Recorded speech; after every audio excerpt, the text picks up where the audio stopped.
Spotting a rotting succulent requires quick diagnosis. Unlike thirsty plants that wrinkle, rotting stems turn mushy, black, and translucent. This systemic fungal infection destroys cell walls rapidly. Without immediate intervention, your prized plant faces certain death within just 48 hours. Emergency surgery begins with strict sterilization. Wipe your sharp knife or shears thoroughly with 70% isopropyl alcohol.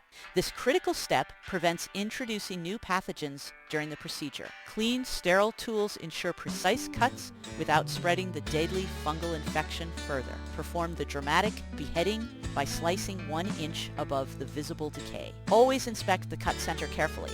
If you see brown or black shadows inside, cut higher immediately. You must reach completely clean white or green tissue to save the crown. Once the crown is secured, gently peel away the bottom 2 to 3 leaf layers.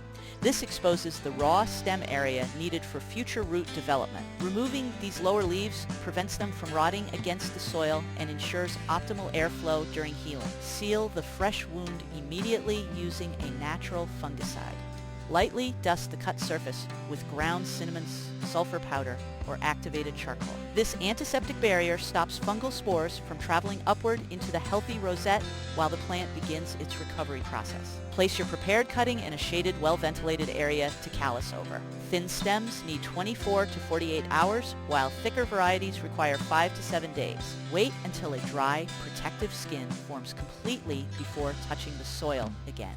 Prepare a highly draining, gritty mix for repotting. Combine 50 to 70% mineral components like perlite, pumice, or coarse sand with a standard cactus base. Standard potting soil retains too much moisture and guarantees rapid reinfection for vulnerable cuttings. Choose a small container that is only 1 to 1.5 centimeters wider than the stem. Clay or terracotta pots work best because they breathe.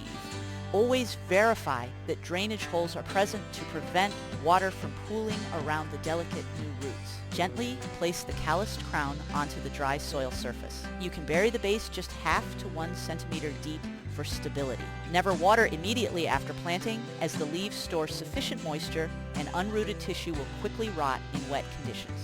Position your new plant under bright, indirect sunlight near an east-facing window. Maintain stable temperatures between 20 and 27 degrees Celsius while avoiding cold drafts. Absolutely zero fertilizer is allowed during this fragile rooting phase to prevent chemical burn. Wait 7 to 14 days before introducing any moisture. Gently tug the stem to test for root resistance.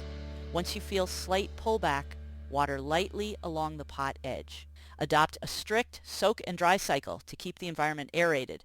Do not discard the remaining stump if the cut tissue remains healthy. Keep it in dry soil, and it will sprout new baby offsets within 2 to 8 weeks. However, if any rot remains on the base, destroy it immediately to prevent cross-contamination. Collect only firm, healthy leaves harvested above the original rot line.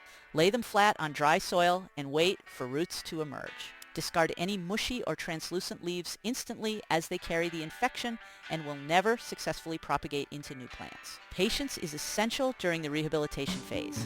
Expect initial roots within 1 to 3 weeks, while stump babies appear in 2 to 8 weeks.